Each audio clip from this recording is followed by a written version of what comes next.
A nurse was hired to care for an 87-year-old elderly man and noticed that every morning he woke up with new burns. Suspicious, he decided to hide inside the wardrobe to observe during the night and couldn't believe what he saw.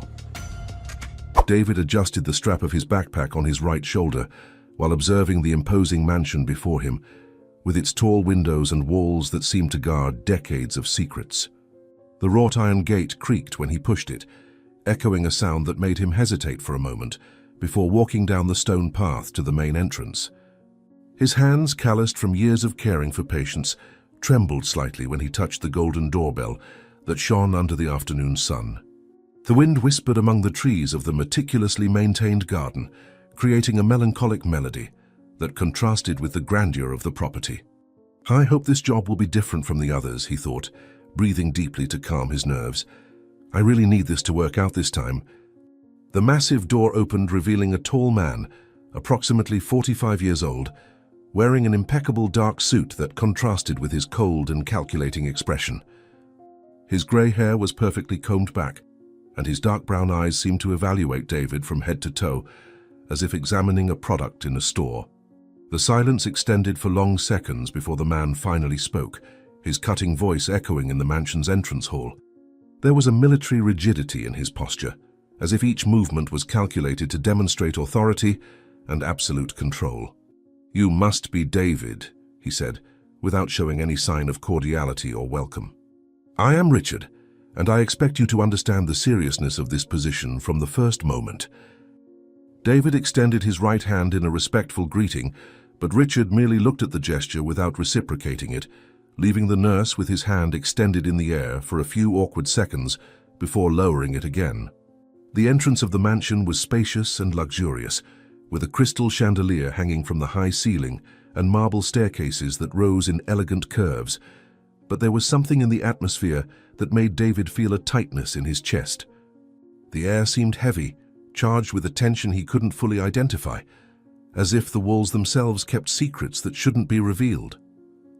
The paintings on the walls showed family portraits from past eras, but David noticed there were no recent photographs, as if happiness had stopped being documented at some point in the history of that house.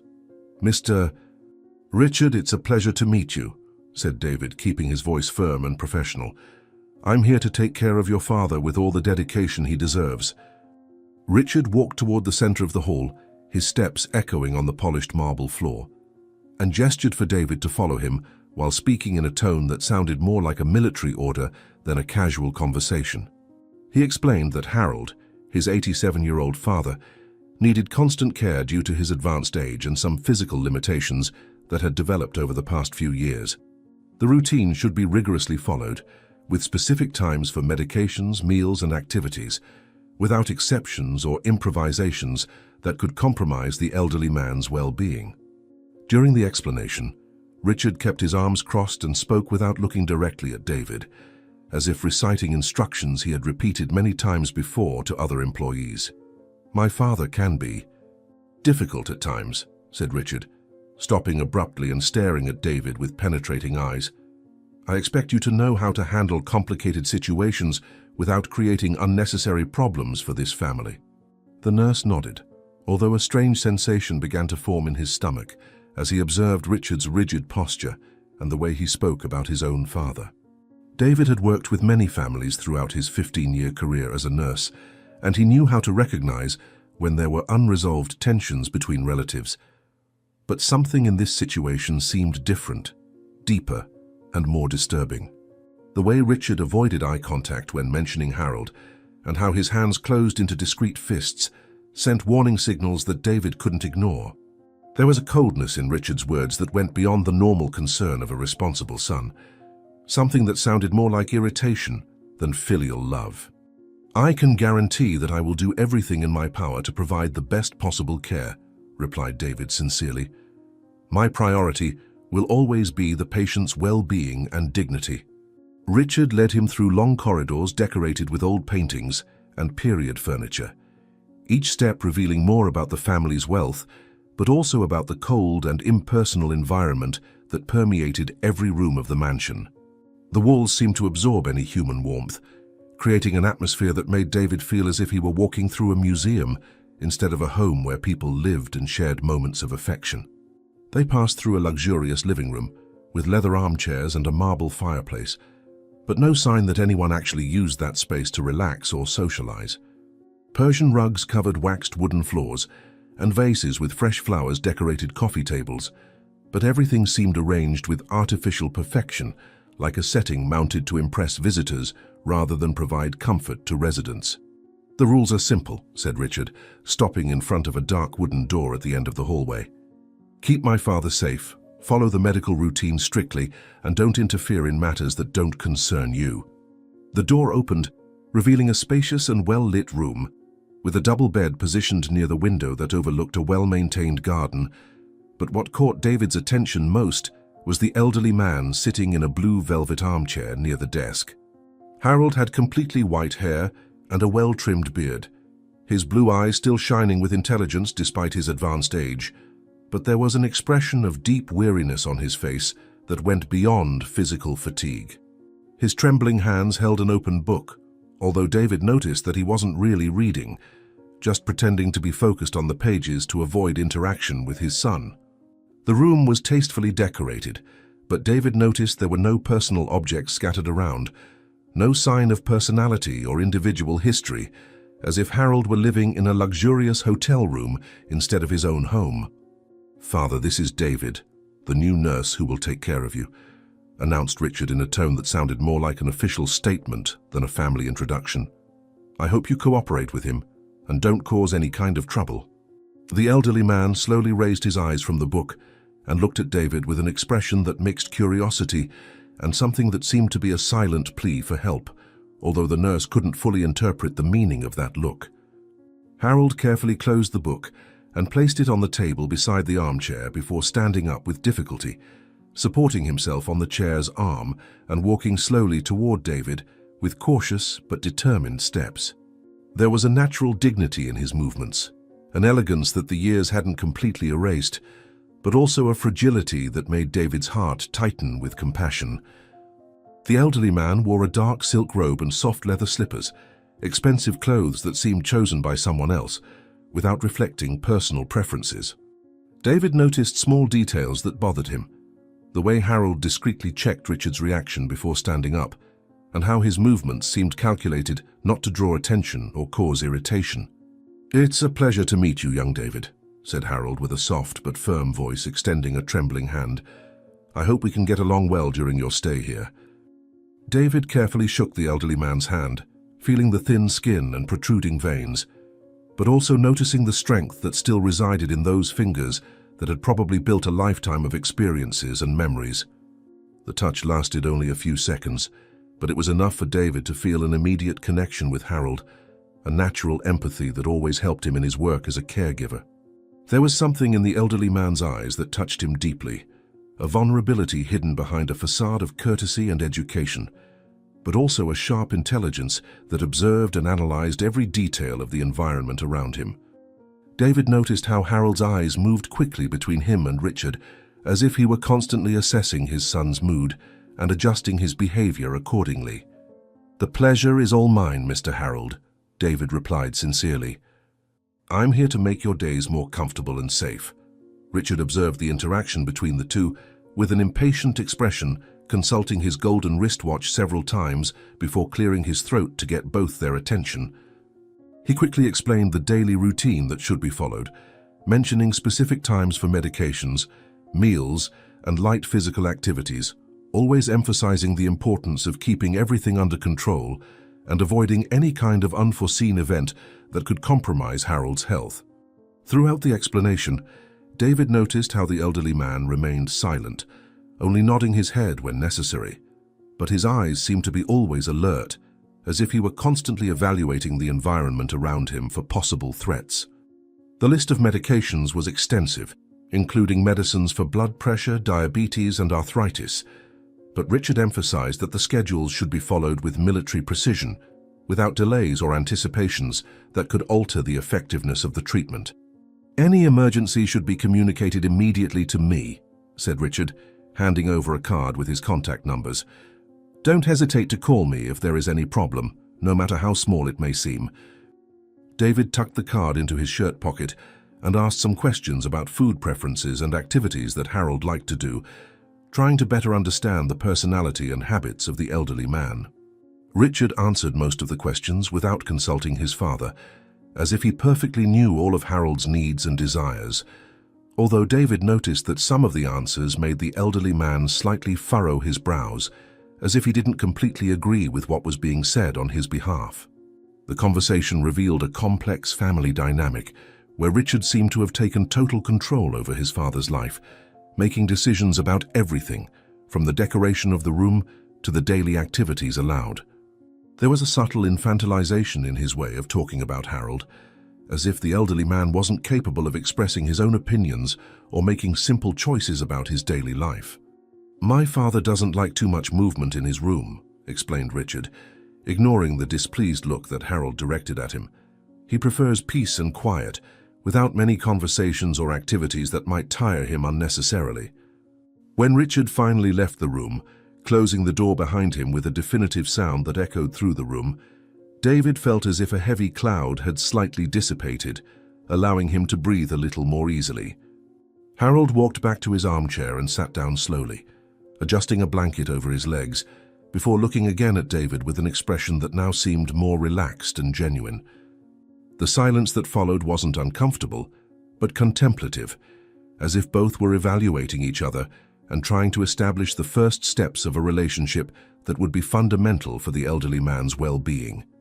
The change in the atmosphere of the room was immediate and palpable, as if Richard's very presence created a tension that only dissipated when he wasn't around. "My son can seem a bit intense at times," said Harold with a weak smile that didn't reach his eyes, "but he only wants the best for me, even if his way of showing it is a bit rigid." David pulled a chair close to Harold's armchair and sat down, maintaining a respectful distance, but at the same time creating a more intimate environment for them to talk. He had learned over the years that the first moments with a new patient were crucial for establishing trust and mutual understanding, essential elements for effective and humanized care. He discreetly observed the room, noting the medicines organized on the dresser, some books scattered on the table, and old photographs on the walls that showed happier moments of the family, including an elegant woman who must have been Harold's deceased wife and Richard's mother. David noticed that Harold followed his eyes when he observed the photographs, and there was a deep sadness in the elderly man's gaze when he focused on the image of the woman, as if her absence had left a void that was never properly filled. "Mr. Harold, I would like you to know that my goal here is simply to take care of you in the best way possible," said David sincerely. "If there is something specific that bothers you or any preference you have, please tell me." The elderly man studied David's face for a few moments, as if trying to decipher his true intentions, before slowly nodding his head. Harold talked about his usual routine, mentioning that he liked to read in the morning, walk a little in the garden when the weather was good, and that he preferred simple but tasty meals. Throughout the conversation, David noticed that Harold chose his words carefully, as if always thinking twice before saying something, a characteristic that the nurse found intriguing and a bit concerning. There was an excessive caution in his gestures and words that didn't seem natural for someone in his own home, as if he were constantly censoring himself to avoid saying something inappropriate. The elderly man revealed that he had been a civil engineer in his youth, responsible for building several important bridges in the region, and that he enjoyed solving puzzles and logic games to keep his mind active. "Life here is very peaceful, David," said Harold, but something in his voice suggested that this tranquility might not be as peaceful as it seemed. "I hope you feel comfortable taking care of an old man like me."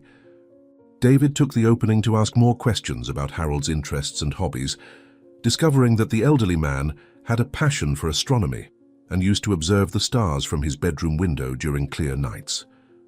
Harold spoke with more animation about his memories of building homemade telescopes when he was young, and how he used to take Richard to observe eclipses and meteor showers when his son was a child.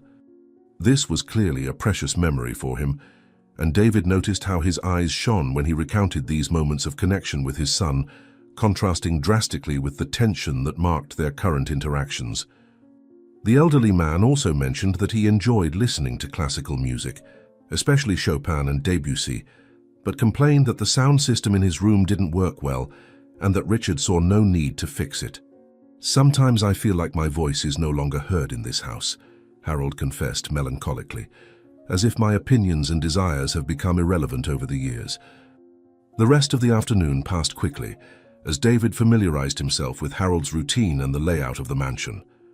He accompanied the elderly man during dinner, noticing how Harold ate slowly and with little appetite, always discreetly checking if Richard was nearby before saying anything. The dynamic between father and son during the meal was particularly revealing to David, who observed how Richard's presence seemed to make Harold withdraw, choosing words even more carefully and avoiding direct eye contact. The tension was palpable, even during seemingly innocent conversations about the weather or daily news, and David realized that Harold frequently agreed with Richard's opinions, even when his facial expression suggested disagreement. The dining room was imposing, with a long dark wooden table and upholstered chairs, but the formal environment created a physical and emotional distance between the diners that made the meal more of a social obligation than a moment of family togetherness. "Is the food good, Father?" Richard asked in a tone that sounded more like a quality check than genuine concern. "David needs to know if you're eating properly." During dinner, David observed other revealing details about the family dynamics. Richard dominated the conversation, talking mainly about his business and decisions he had made during the day, always referring to them as benefits for the family, but without really including Harold in the discussions or soliciting his opinion. The elderly man responded with monosyllables and nods, but David noticed small signs of frustration in his expressions, such as the discreet tightening of his lips when Richard made decisions about the house without consulting him. There was a staff member serving the meal, a middle-aged woman who treated Harold with genuine affection, but avoided interacting much when Richard was present, another indicator of the tense atmosphere that permeated the house. The conversation revolved around safe topics like the garden and the weather, but David noticed that any attempt by Harold to introduce other subjects was subtly discouraged or ignored by Richard. "I have some ideas to improve the garden irrigation system," Harold tried at one point. "It could be more efficient and economical." Richard merely nodded distractedly and changed the subject, causing Harold to return to the contemplative silence that seemed to have become his default posture. After dinner, David helped Harold prepare for bed, organizing his nighttime medications and making sure he was comfortable in bed. The bedroom was on the ground floor of the mansion, which facilitated access, but also meant that any noise from the other rooms could be easily heard during the night. David arranged a mattress in the adjacent room, connected by a door that would remain ajar, so he could hear if Harold needed help during the early hours. The nighttime routine proceeded without incident, with Harold taking his medications without complaint and lying down calmly under the thick blankets that protected him from the night chill. The elderly man seemed more relaxed in this intimate moment, away from Richard's watchful eyes, and conversed a bit more freely about his hopes for the days ahead. David took the opportunity to ask about possible nighttime discomforts or special needs during sleep, wanting to ensure he could provide the best possible care. "Thank you for everything today, David," the elderly man said with genuine gratitude in his voice.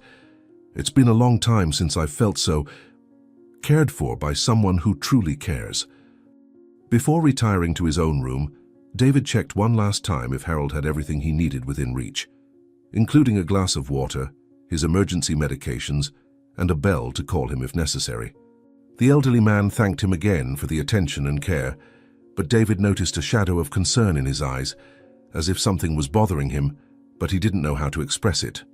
Harold mentioned that he sometimes had difficulty sleeping, especially during the first few days with a new caregiver, and asked David not to worry if he heard some noises during the night.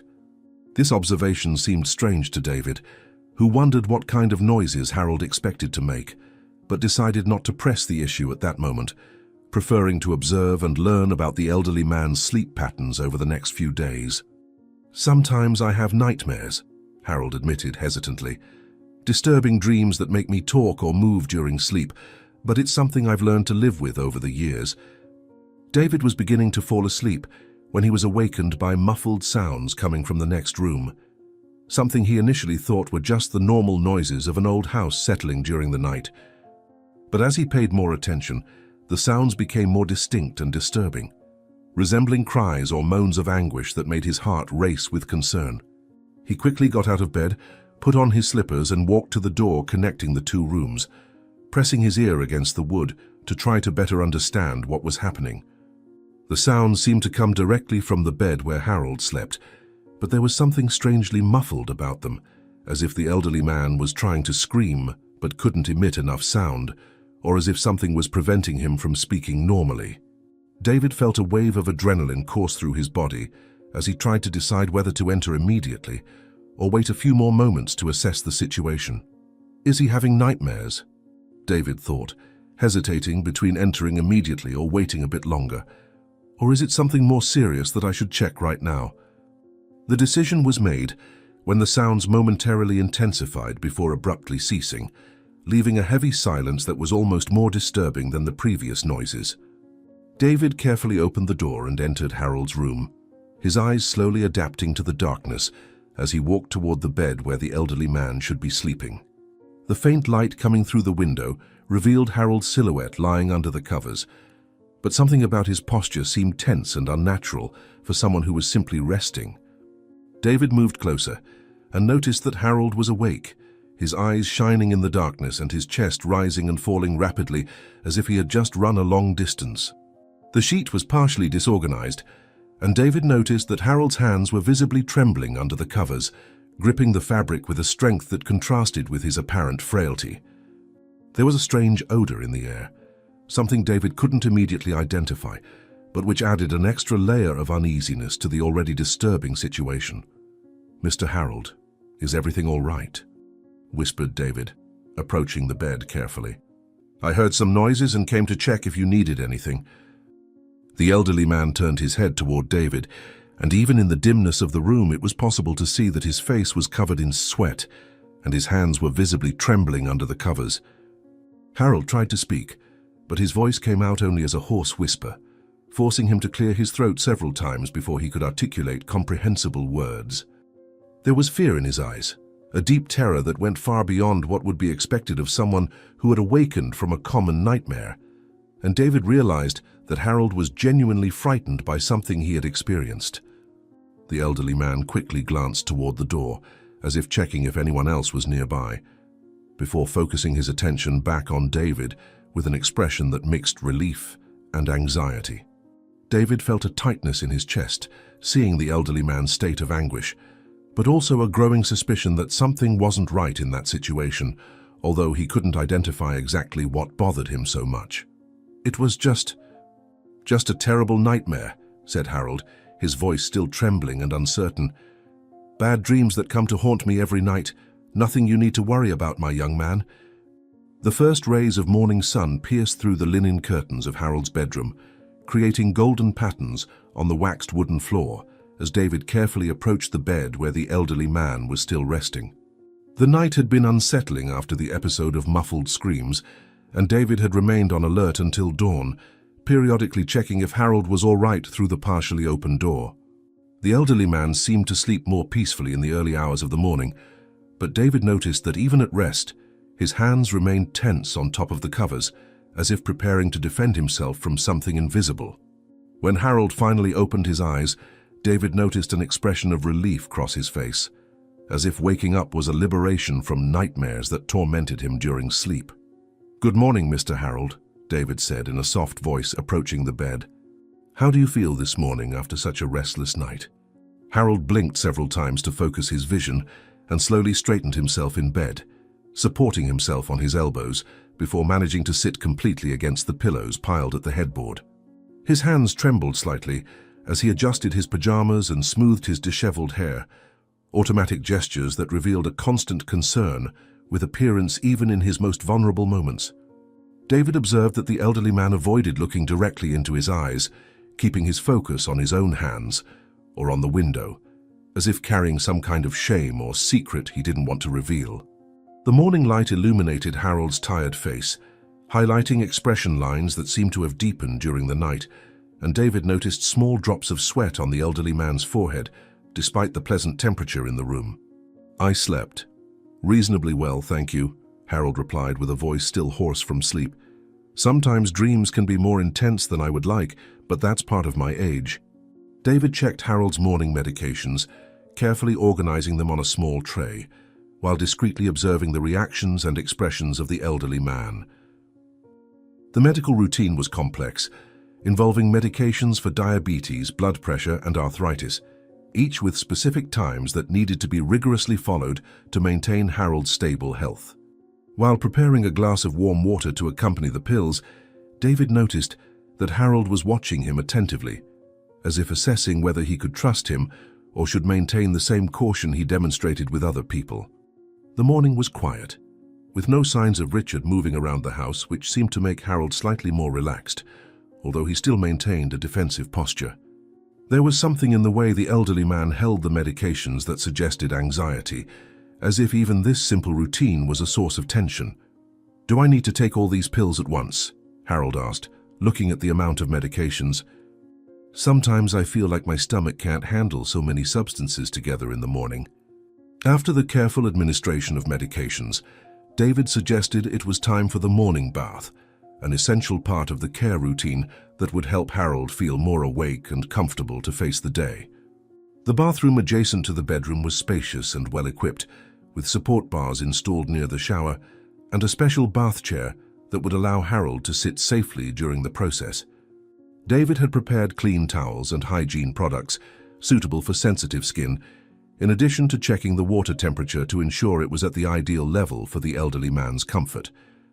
Harold hesitated for a moment at the bathroom door, looking at the shower with an expression that David couldn't fully interpret, but which seemed to contain a mixture of apprehension and resignation. Could you check if the water isn't too hot?" Harold asked with a trembling voice. "I've had some accidents recently and prefer to make sure it's at the right temperature."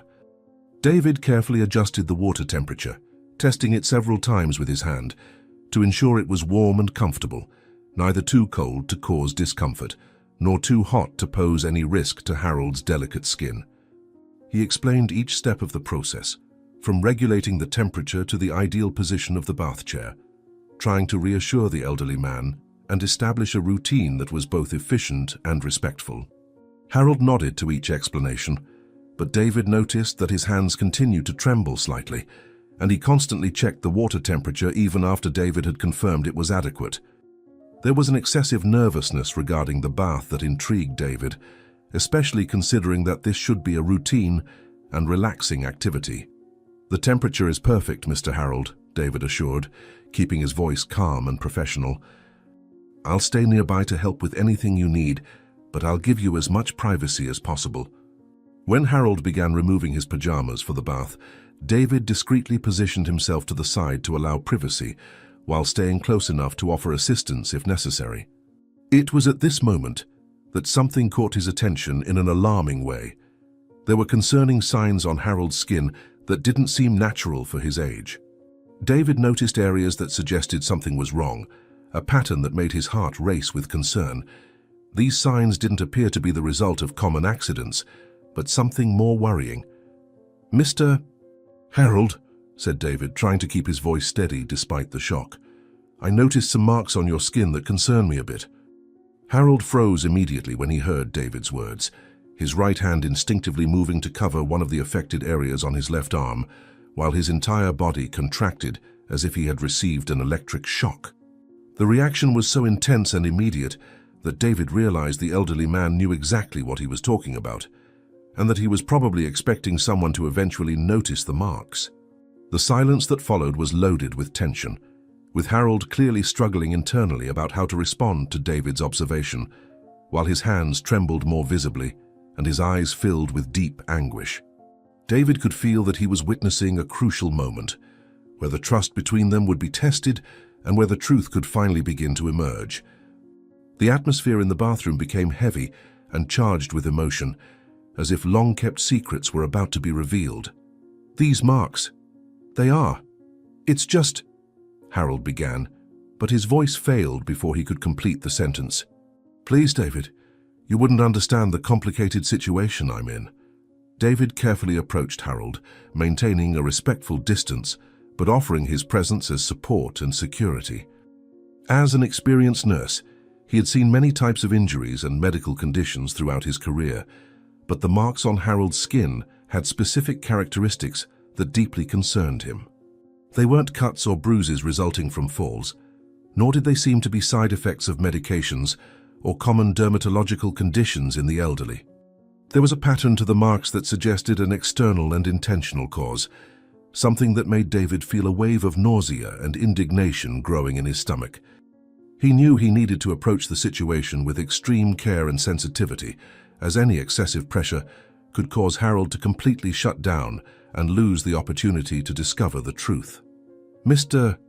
Harold, as your caregiver, my responsibility is to ensure your well-being and safety, David said with a gentle but determined voice. These marks concern me because they don't appear to be the result of common accidents. The elderly man looked directly at David for the first time since the marks were mentioned, and the nurse could see tears beginning to form in the corners of his blue eyes, mixed with an expression of despair and fear that deeply touched his heart. Harold opened and closed his mouth several times, as if trying to find adequate words to explain a situation that was too complex to be easily understood or accepted. His hands continued trembling while he tried to unconsciously cover the marked areas, an instinctive gesture of protection that revealed how vulnerable and exposed he felt at that moment. David realized that he was witnessing not just a moment of physical discovery, but also an emotional one, where years of silence and suffering could finally find a voice through someone who genuinely cared. "The bathwater sometimes gets too hot without me noticing," Harold finally said, his voice barely above a whisper. "My skin is more sensitive with age, and small accidents end up leaving bigger marks than they should." David listened to Harold's explanation attentively, but his professional experience and caregiver instincts alerted him that something wasn't right with this justification. The marks he had observed had very specific characteristics that weren't consistent with accidents caused by water that was too hot or other types of common household carelessness. There was a pattern of distribution and a particular appearance that suggested a different cause, more deliberate and systematic. David knew he needed to ask more questions, but he was also aware that Harold was already extremely uncomfortable and defensive about the subject. The tension in the bathroom was palpable, and David could feel that every word he chose to say from this moment on would be crucial to maintaining the elderly man's trust and possibly discovering the truth about his situation. "I understand your concern about skin sensitivity, Mr. Harold," David said carefully, "but some of these marks appear to have patterns that aren't typical of hot water accidents." Harold instinctively backed away when David mentioned the patterns of the marks, his expression quickly changing from defensive to genuinely scared, as if the possibility of someone questioning his version of events represented a real threat to his safety. The elderly man nervously looked toward the bathroom door, checking if it was closed and if there was no possibility of someone overhearing the conversation. His hands moved to more completely cover the affected areas, and David realized that Harold was clearly in internal conflict between the desire to reveal the truth and the fear of the consequences that might bring. The elderly man's breathing became faster and shallower, signs of anxiety that worried David as much as the physical marks he had discovered. It was evident that there was much more behind the situation than simple household accidents. "Please, David, you need to understand that things aren't always as they seem," Harold said with urgency in his voice. "There are complex situations in this house that an outsider wouldn't be able to fully comprehend." David realized he was dealing with a much more delicate and dangerous situation than he had initially imagined, and that Harold was clearly trying to communicate something important without directly saying what was happening. The nurse adjusted his approach, trying to create a safer and more confidential environment so the elderly man would feel more comfortable speaking. He checked again that the door was closed and approached Harold with slow, non-threatening gestures, demonstrating that his intention was to offer help and protection, not judgment or exposure. The trust being built between them was fragile and precious, and David knew that one wrong word or gesture could completely destroy the possibility of discovering the truth and helping Harold. There was an ethical and moral responsibility weighing on his shoulders, and he could feel that the next words would be decisive for both their futures. "Mr. Harold, I want you to know that everything we discuss here will stay between us," David assured him sincerely. My only concern is your well-being and safety, nothing more." The elderly man studied David's face for long moments, as if trying to assess whether he could really trust this man who had entered his life only a day before. Tears began to silently stream down his cheeks as he struggled internally with the decision to reveal secrets he had kept for a long time. Harold looked once more at the door, then at the marks on his arms, and finally back to David with an expression that mixed hope and terror. The silence stretched for minutes that seemed like hours, as David patiently waited for the elderly man to find the courage to speak. It was clear that Harold desperately wanted to tell the truth, but was also terrified by the possible consequences of breaking a silence he had maintained for so long. The moment was charged with emotion and meaning, representing a crossroads that could change everything for both of them. "David, there are things happening in this house that," Harold began, but stopped abruptly. "Things that a good person like you shouldn't have to witness or get involved with." David felt his heart race when he realized that Harold was finally preparing to reveal something important, but he also noticed the internal struggle the elderly man was facing between the desire to seek help and the fear of consequences. The nurse positioned himself to face Harold directly, maintaining direct eye contact, to demonstrate that he was completely focused and present to hear whatever the elderly man needed to say. There was an energy of expectation and tension in the air, as if the fate of both depended on the next words that would be exchanged between them. David could sense that he was about to discover something that would fundamentally change his understanding of the situation in the mansion and his role as a caregiver. The responsibility of receiving this information weighed on him, but there was also a growing determination to protect Harold from whatever harm he might be facing. "Mr. Harold, whatever is happening, I want you to know that you're not alone," David said with conviction. "I'm here to help you regardless of how complicated the situation may be." David's words of encouragement seemed to have a profound effect on Harold, who closed his eyes for a moment and breathed deeply, as if gathering courage to take a step from which there would be no return. When he opened his eyes again, there was a renewed determination in his gaze, mixed with a vulnerability that deeply touched David's heart. The elderly man looked at the door one last time, checking if it was locked, and then moved slightly closer to David, lowering his voice to an almost inaudible whisper. The atmosphere in the bathroom became even more tense and charged, as if the air itself was waiting for the revelation that was about to happen. David could feel his own heart beating strongly in his chest as he waited for Harold to find the words to express what he had been keeping for so long. "David, what I'm going to tell you may seem impossible to believe," Harold whispered. "But I need someone to know the truth before it's too late." Harold began to speak in an even lower voice, telling David about nighttime incidents that he had been experiencing for several weeks, situations that he had initially tried to rationalize as nightmares or mental confusion related to his advanced age. He described waking up during the early hours with unexplainable pains and the sensation that something had happened while he slept, but without clear memories of the events. The elderly man spoke about how he had tried to convince himself that he was imagining things, but the physical evidence was impossible to ignore. David listened with growing horror and indignation as Harold revealed details that painted a disturbing picture of his nighttime life in the mansion. The courage that the elderly man was demonstrating by finally speaking about these experiences was admirable, but it also broke David's heart to think of the suffering he had endured in silence. "I try to stay awake sometimes to find out what's happening," Harold confessed. "But I always end up falling asleep, and in the morning I find these marks as evidence that something terrible really happened." When Harold mentioned his suspicion about who might be behind the nighttime incidents, David felt a wave of shock and disbelief, quickly followed by a protective anger that he had never experienced before. The elderly man spoke about how he had tried to approach the subject indirectly with Richard, but always received evasive answers, or was discouraged from asking more questions. Harold described how his own perception of reality had been repeatedly questioned, making him doubt his own memories and experiences.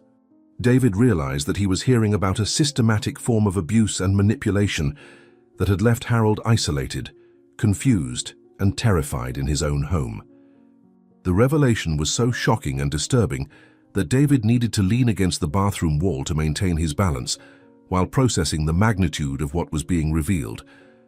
Richard always tells me I'm getting confused because of my age, Harold said with tears streaming down his face. But these marks are real, David, and I know I'm not imagining all of this. David struggled to maintain his professional composure as he listened to Harold reveal more details about his terrible situation, but internally he felt an explosive mixture of anger, indignation, and determination to protect the elderly man from any additional harm. He knew that he was facing a situation that went far beyond his basic responsibilities as a nurse, but he also understood that he had become Harold's only hope to escape from an abusive situation. The nurse began to mentally connect various signs he had observed since his arrival at the mansion. The tension between father and son, the heavy atmosphere of the house, Harold's nighttime nightmares, and now the physical evidence that confirmed the worst suspicions. David knew that he needed to be extremely careful in how to proceed, as any misstep could put Harold in even greater danger. The responsibility he felt was overwhelming, but there was also a crystal clarity about what needed to be done. "Mr. Harold, I believe every word you're telling me," David said firmly, "and I want you to know that I won't allow anything else to happen to you."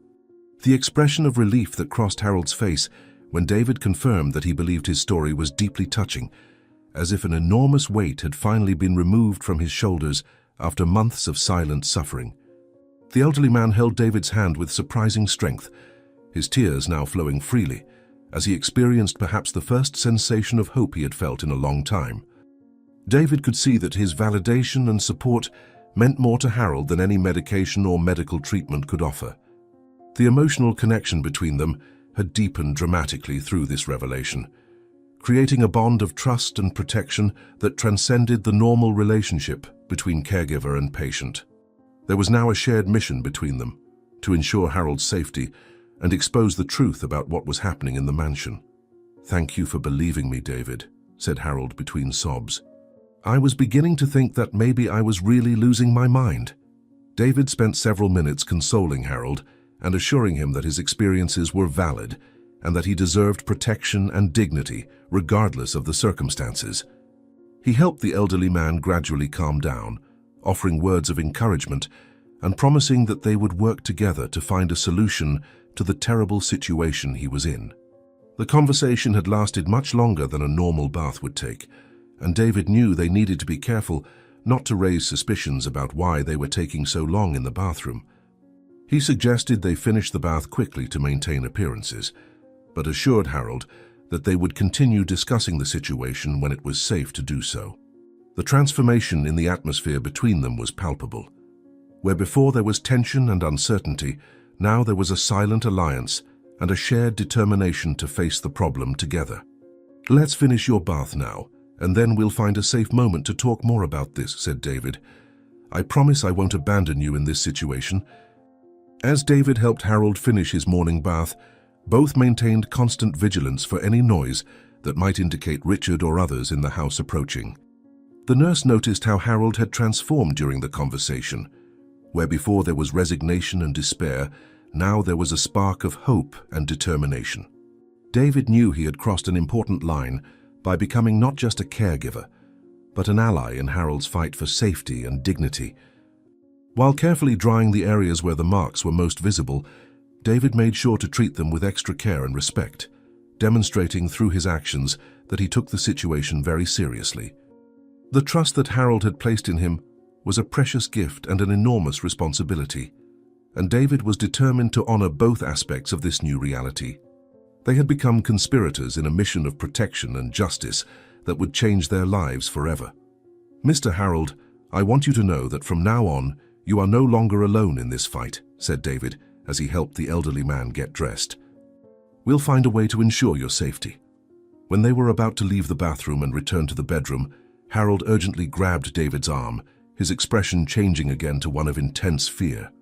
The elderly man looked directly into David's eyes with a desperate intensity, as if he was about to reveal something even more important and dangerous than everything that had been said previously.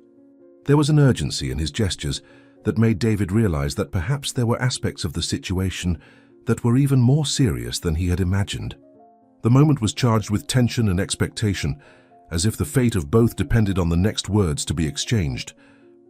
David could feel that Harold was fighting against time and fear to communicate something crucial before he lost courage or opportunity. The atmosphere had become almost suffocating with the emotional intensity of the moment. "David, there's something else I need to tell you," Harold whispered in a trembling voice. "Something that makes all of this even more dangerous than you can imagine." David mentally prepared himself to receive even more disturbing information, positioning himself to listen attentively while maintaining vigilance for possible interruptions. Harold checked once more that the door was closed and that there was no possibility of being overheard, then moved even closer to David to whisper directly in his ear. The elderly man was clearly fighting against all his instincts of self-preservation to reveal this additional information, demonstrating how much he trusted David and how desperate his situation had become. The nurse could feel Harold's trembling breath in his ear as he prepared to hear revelations that would potentially put both of them in even greater danger. There was a sense that they were crossing a point of no return, where ignorance would no longer be an option and where action would become inevitable. "What you discovered today is just the beginning," Harold murmured. "There are other people involved in this, and they won't hesitate to silence anyone who threatens to expose the truth." Harold's final revelation hit David like lightning, making him realize that the situation was even more complex and dangerous than he had imagined, potentially involving a network of people who were willing to go to extremes to keep their secrets protected. The elderly man continued urgently whispering about suspicions he had developed about other people in the house and about incidents suggesting that he wasn't the only victim of the terrible situation being revealed. David felt an even stronger wave of determination grow within him, mixed with a clear understanding that he was now involved in something that transcended his normal professional responsibilities. Harold looked once more directly into David's eyes, his expression communicating both gratitude and desperation, as if he was placing his life in the nurse's hands. The intensity of the moment was almost overwhelming, but also crystalline in its clarity about what needed to be done. "Please, don't tell anyone. They won't believe you," Harold whispered desperately. "And if they find out you know the truth, you'll become a target too." The days following the revealing conversation in the bathroom brought a new dynamic to the relationship between David and Harold, a silent alliance that strengthened with each shared look and each discreet gesture of mutual protection. David carefully observed every movement in the mansion, every sound that echoed through the corridors, every change in Harold's expression when other people approached. The nurse had developed a hypervigilance that kept him constantly alert, analyzing behavior patterns and searching for evidence that could confirm or expand the terrible revelations he had received. Harold, in turn, seemed to have found a new breath of hope, although this came accompanied by growing anxiety about the possible consequences of having finally shared his terrible secret. The atmosphere in the mansion had become even more tense and charged, as if dangerous secrets were floating in the air, waiting to be discovered or to explode in a devastating manner. "David, you need to promise that you'll be extremely careful with anything you discover," Harold whispered during a bandage change. "There are forces in this house that won't hesitate to eliminate any threat to their dark plans." The first truly disturbing observation happened during David's third day at the mansion, when Richard returned from a business trip that had lasted 48 hours. David was helping Harold with light physiotherapy exercises in the living room when they heard the front door open and Richard's firm, authoritative footsteps echoing through the entrance hall. The transformation in Harold was immediate and dramatic. His muscles visibly contracted, his hands began to tremble uncontrollably, and an expression of pure terror crossed his face, as if a deadly predator had just entered his territory. David watched fascinated and horrified as the elderly man literally shrank in his chair, trying to become invisible and avoid drawing any attention to himself. It was like watching a physical transformation caused by fear, where a dignified and intelligent man reduced himself to a diminished version of himself in a matter of seconds. The reaction was so intense that David realized this wasn't just normal family tension, but something much deeper and terrifying. "He's coming back, David," Harold murmured in a trembling voice. "I need to behave exactly as he expects, or the consequences will be terrible tonight." Richard entered the living room with his usual dominating presence, wearing an impeccable dark suit and carrying a leather briefcase that he carefully placed on the coffee table before assessing the scene before him. His eyes moved calculatedly between David and Harold, as if analyzing any change in the dynamics between them or looking for signs that something unusual had happened during his absence. David maintained a neutral professional expression, but internally observed every micro-expression on Richard's face, every gesture, every inflection of voice, looking for clues that might reveal his true nature.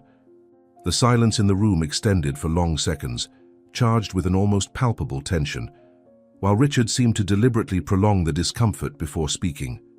Harold remained completely still in his chair, like a small animal trying to avoid a predator's attention, and David could see small drops of sweat forming on the elderly man's forehead, despite the pleasant temperature in the room. "Father, I see that David is taking good care of you," Richard finally said. But there was something in his voice that sounded more like a veiled threat than a positive observation. "I hope you two have kept yourselves busy with appropriate activities during my absence." David responded professionally that the routine had been rigorously followed and that Harold was responding well to the care. But he noticed how Harold completely avoided any eye contact with his son, keeping his gaze fixed on his own hands folded in his lap. The conversation that followed was surreal in its artificiality.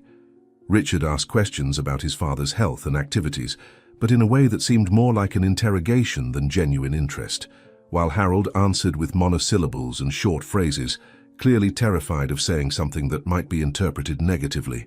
David realized he was witnessing a carefully choreographed performance, where each word was weighed and measured to avoid unknown but clearly feared consequences. The atmosphere in the room had become suffocating, charged with a negative energy that made David feel as if he were witnessing a sophisticated form of psychological torture. "David has been very attentive and professional, son," Harold said in an almost inaudible voice. "We haven't caused any kind of problem or disruption for the family." As the days passed, David began to mentally catalogue specific patterns in Harold's behavior, whenever Richard was present or even near the area where they were. The elderly man developed a physically defensive posture, hunching his shoulders forward and keeping his arms close to his body, as if trying to protect vital areas from an imminent attack. His responses to simple questions became hesitant and excessively careful, with Harold clearly processing each word before speaking to ensure he wouldn't say anything that could be used against him later. David observed how the elderly man avoided sudden movements or any action that might draw attention, preferring to remain as still and silent as possible until Richard left the area. It was devastating to watch this transformation repeatedly, seeing how a man who had been an engineer and built important bridges was reduced to a frightened shadow of himself in the presence of his own son. The contrast between the relaxed and talkative Harold, who emerged when they were alone, and the terrified and withdrawn Harold who appeared near Richard was stark and disturbing. "Have you noticed how he watches me, David?" Harold whispered during a moment when Richard had left to take a call, as if he's constantly evaluating whether I've done something that deserves punishment. The tension in the mansion reached new levels when David began to notice that Richard seemed to be deliberately testing the limits of the situation, making sudden and unexpected appearances at moments when David and Harold were talking or doing activities together. It was as if Richard was conducting a subtle but constant surveillance, trying to capture evidence that something was happening outside his control or knowledge. David learned to identify the sound of Richard's footsteps in the marble corridors, developing an internal alert system that prepared him for quick changes in atmosphere and behavior. Harold also demonstrated this same hypervigilance, frequently stopping mid-sentence when he heard noises that might indicate Richard's approach, his eyes moving nervously toward doors and windows, as if constantly planning escape routes. The mansion had become a psychological battlefield, where each casual encounter was loaded with meaning, and where each word needed to be carefully considered before being pronounced. "He knows something has changed since you arrived," Harold confessed during a walk through the garden. "I can see in his eyes that he's planning something to re-establish his total control over the situation." During the first night after Richard's return, David was awakened by the now familiar muffled sounds coming from Harold's room, but this time they seemed more intense and prolonged than on previous occasions. The nurse silently got up from his bed and walked to the door connecting the two rooms, pressing his ear against the wood to try to better discern what was happening. The sounds were definitely cries or moans of anguish, but there was something different about them tonight, a more desperate and urgent quality that made David's heart race with concern and alarm. He could hear what seemed to be movement in the room, as if someone was moving around Harold's bed, but the sounds were too muffled to determine how many people were present or what exactly was happening.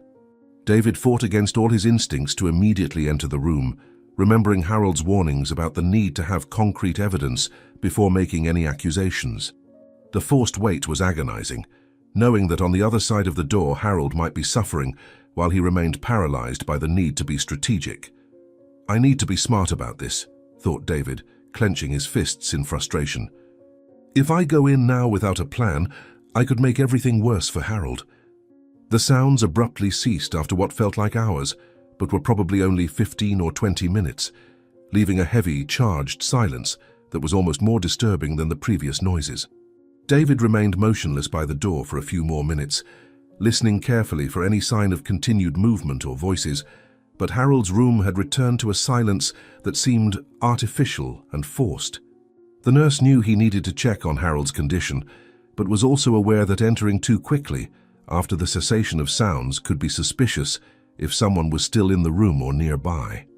He waited a few more minutes before carefully opening the door and peering into the dark room, where Harold's silhouette could be seen lying in bed, apparently motionless under the covers.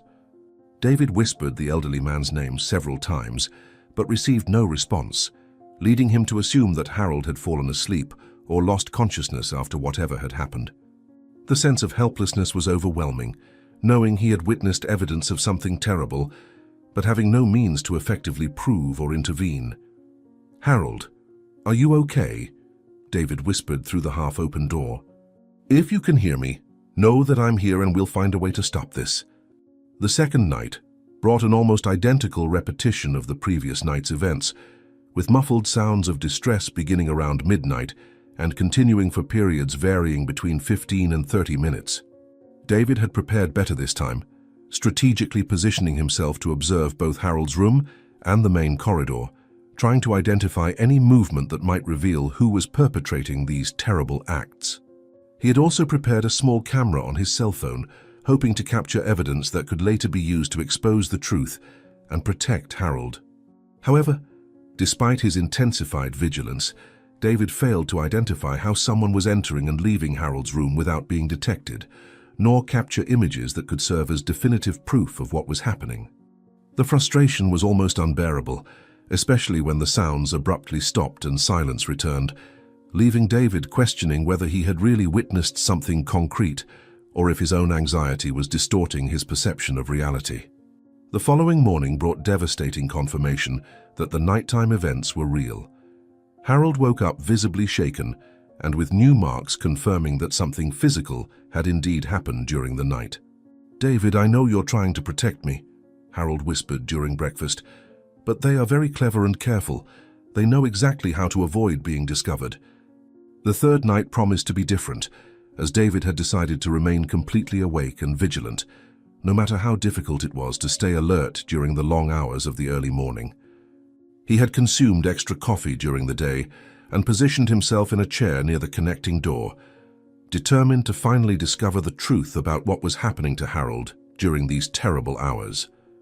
The nurse had also prepared his phone to record evidence, either audio or video, that could later be used to expose the perpetrators and ensure Harold's safety.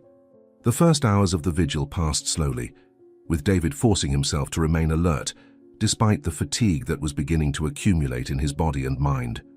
He periodically checked the clock, observed the corridor through a crack in the door, and listened carefully for any sound that might indicate activity in the mansion.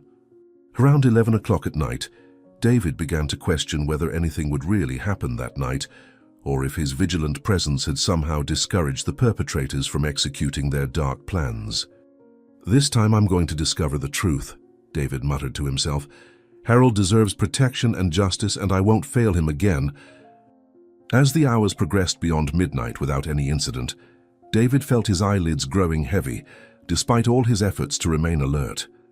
The silence in the mansion was deep and hypnotic, broken only by the occasional sounds of the house settling and the distant ticking of an antique clock in the hallway.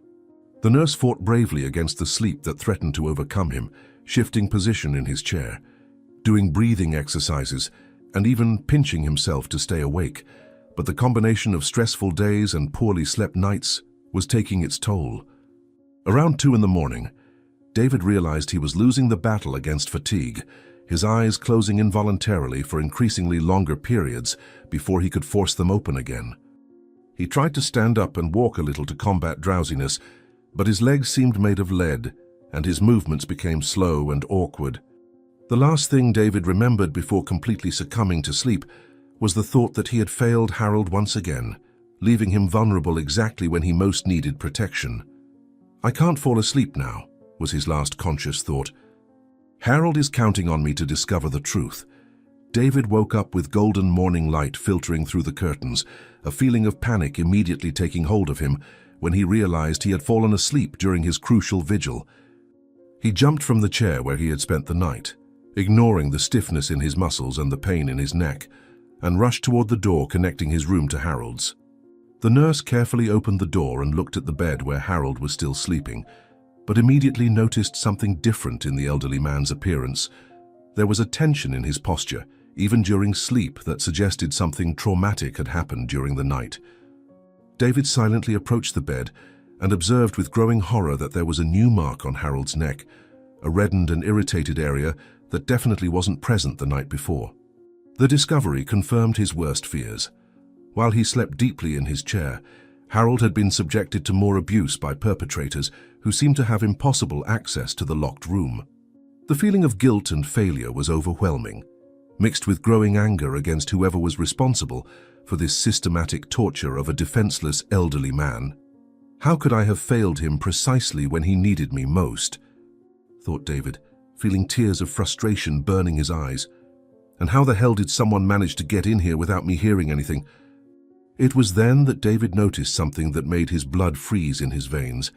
On the nightstand next to Harold's bed, there was a candle that had burned almost completely, leaving only a small stub of melted wax in a silver candlestick that he was absolutely certain wasn't there the night before. The candle had clearly been lit and burned for several hours, judging by the amount of melted wax that had accumulated at the base of the candlestick and dripped onto the surface of the table. David approached the candle with a mixture of fascination and horror, realizing that this was concrete physical evidence that someone had indeed been in the room during the night, someone who had brought this specific candle for some dark purpose related to Harold's suffering. The proximity of the candle to the bed, combined with the new mark on the elderly man's neck, painted a terrifying picture of what had happened in the dark hours of dawn while David slept at his guard post. The nurse realized he was looking at physical evidence of a deliberate and systematic form of torture, something that transformed his previous suspicions into absolute certainty about the evil that permeated the mansion. "This candle wasn't here last night," muttered David, mentally documenting every detail of the scene. "Someone was here, someone who has access to this room and who is using fire to hurt Harold." The discovery of the melted candle had transformed David into a man obsessed with the need to protect Harold and discover the complete truth about the horrors that happened in the mansion during the dark hours of dawn. During the days that followed, the nurse developed a careful strategy to create opportunities where Harold would feel safe enough to reveal more details about his torturers, away from the vigilant ears that seemed to be constantly monitoring their conversations. David knew he needed to be extremely cautious, as any suspicion about his true intentions could put both him and Harold in even greater danger. The perfect opportunity arose during a sunny afternoon, when David suggested that Harold would benefit from fresh air and light exercise in the mansion's garden, an activity that might seem completely normal and therapeutic to any casual observer. The garden offered the additional advantage of being away from walls that might have ears, providing a safer environment for delicate conversations that could finally reveal the full extent of the terrible situation Harold was in. "Mr. Harold, how about we take advantage of this beautiful day for a walk in the garden?" David suggested naturally. "The fresh air and vitamin D from the sun will do wonders for your recovery and general well-being." Harold accepted the suggestion with cautious enthusiasm, clearly eager for the opportunity to leave the claustrophobic environment of the mansion, but also visibly nervous about the possibility of his absence from the room being noticed or questioned by other residents of the house. David helped the elderly man dress appropriately for the outing, choosing comfortable clothes that would allow easy movement, but also discreetly checking if Richard or other people were around before they went out together through the side door that gave direct access to the garden. The mansion's garden was impressive in its beauty and organization, with meticulously maintained flower beds, mature trees offering pleasant shade, and stone paths that wound through different themed sections of the landscape.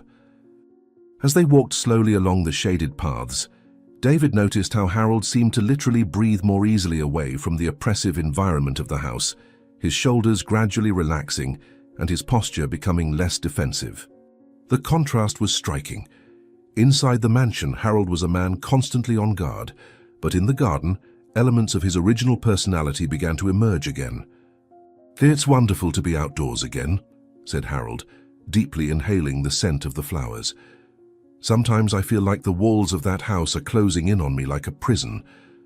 David took advantage of the more relaxed environment to ask careful questions about the history of the mansion and the family, hoping that Harold would feel comfortable enough to reveal important information without direct pressure. They sat on a wrought iron bench under a large tree that provided pleasant shade and visual privacy from anyone who might be watching from the house. Harold began to talk about the happier days of his life, when his wife was still by his side, and when Richard was a loving and respectful child, before something fundamental changed in the family dynamics.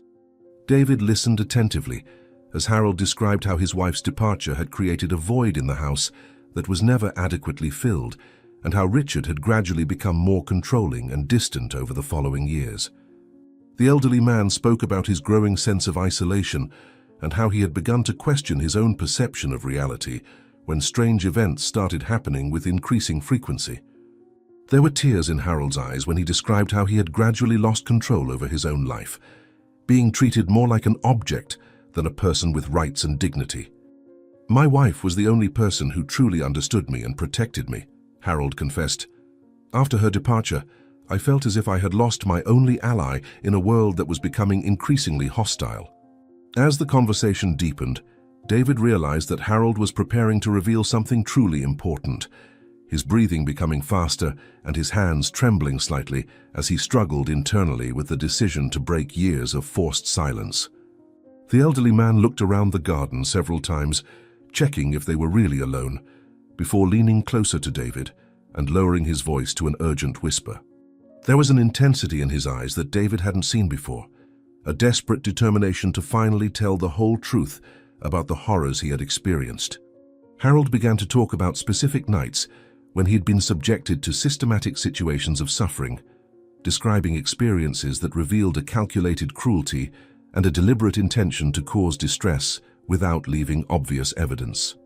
David felt a mixture of anger and nausea growing in his stomach as he listened to details that confirmed and expanded his worst suspicions about what was happening in the mansion. The courage that Harold was demonstrating by finally revealing these secrets was extraordinary, especially considering the terror he clearly felt about the possible consequences of his confession. "David, I need to tell you about the nights when they come to my room," Harold began with a trembling voice, "about the terrible situations that happen to me while they pretend I'm having nightmares." Harold was in the middle of a particularly disturbing revelation about the specific methods used to torture him, when the sound of footsteps on the grass made both of them look toward the house with sudden alarm.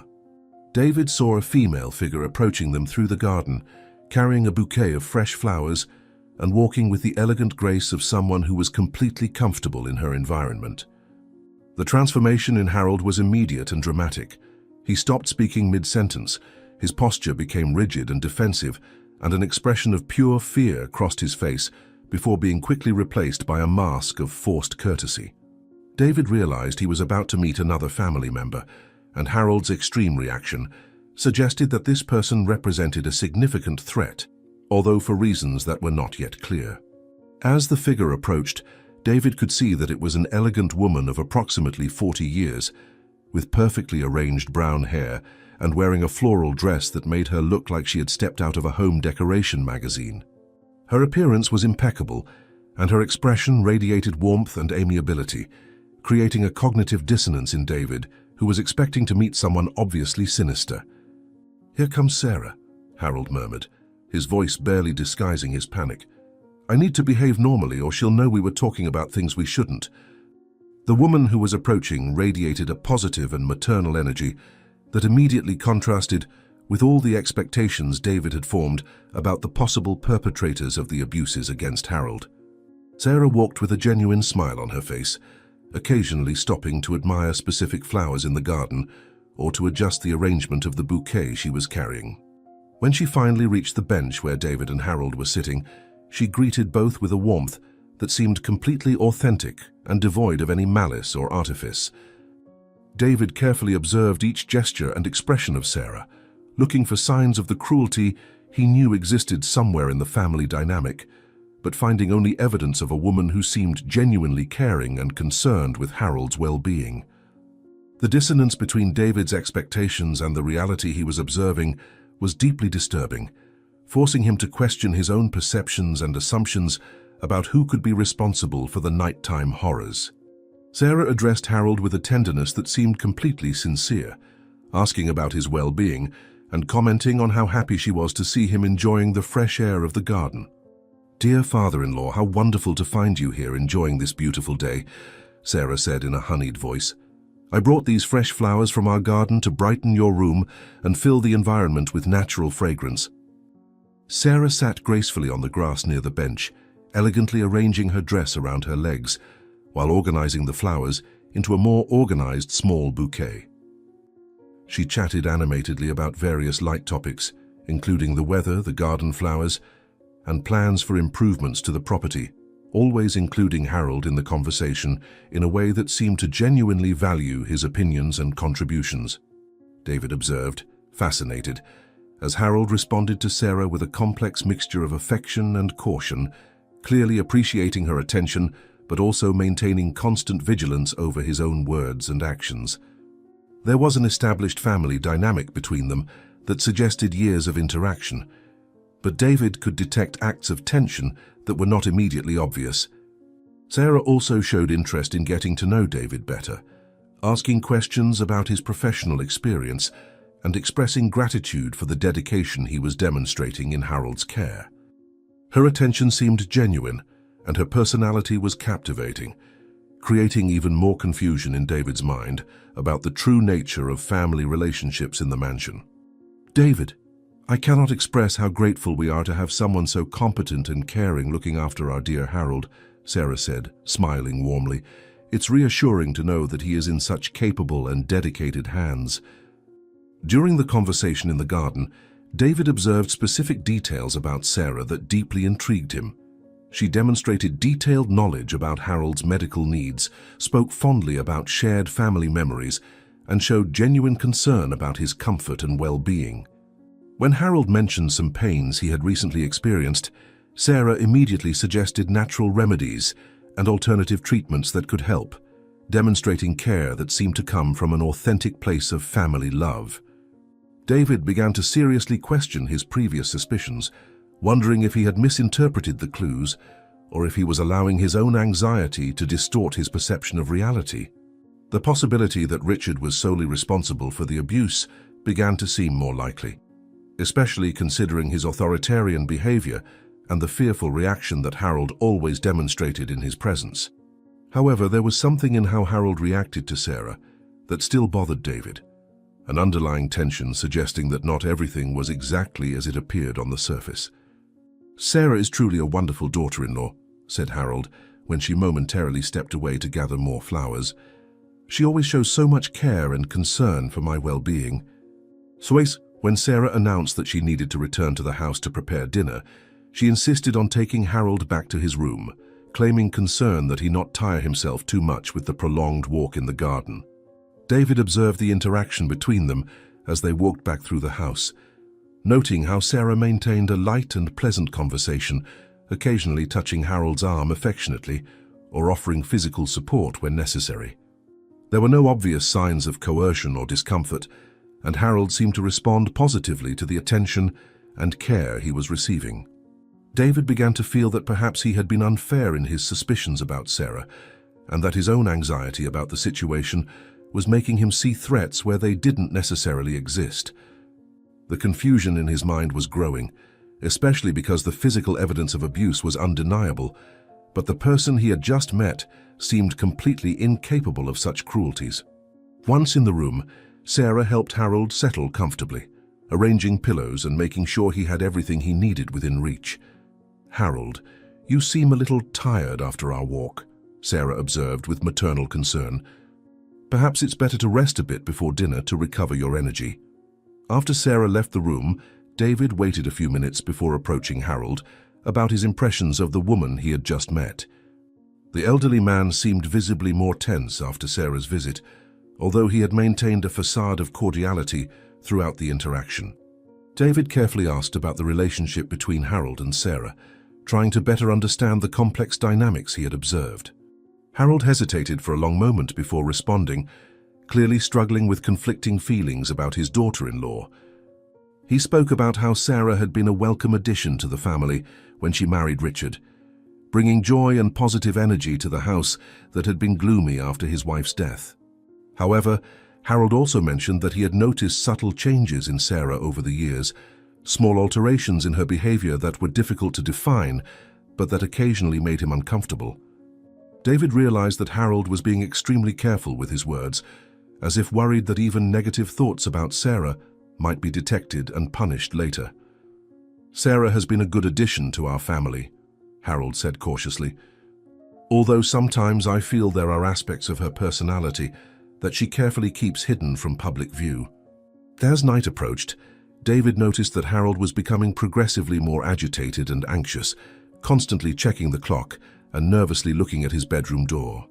The elderly man asked David to check several times if the door was properly locked, a precaution that had become routine but seemed particularly important on this specific night. Harold also requested that David verify there were no candles or other objects that might represent a risk left in the room, a petition that confirmed the nurse's suspicions about the specific methods being used against him. David helped Harold with his nighttime routine, administering medications and ensuring that he was as comfortable as possible before trying to sleep. However, both knew that the true test would come during the dark hours of dawn, when the mysterious perpetrators traditionally executed their cruel acts.